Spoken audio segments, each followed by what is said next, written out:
नमस्कार मित्रांनो, माझं नाव अक्षय. आज तुम्ही बघता हे लोकेशनला आपण का आलोय ते सांगतो. खूप असं चांगलं काम करण्यासाठी आलोय असं वाटतंय मला. कारण दाखवा त्यांना.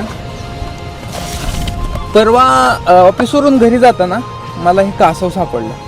कासव सापडल्यानंतर काय झालं, ते माझ्या गाडीसमोर आलं. गाडीसमोर आल्यानंतर मग मला समजलं की कासव आहे. मी त्याला घेतलं आणि घरी गेलो.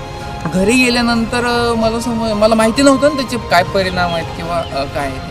तर घरी गेल्यानंतर मला सांगण्यात आलं की हे घरामध्ये तर ठेवू शकत नाही. हे मला माहितीच नव्हतं खरं म्हणजे. तर घरी गेल्यावर दुसरी गोष्ट पण सांगण्यात आली की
प्राणी आपण बंदिस्त करून ठेवलेत, त्यांना मुक्ती करा एवढीच विनंती.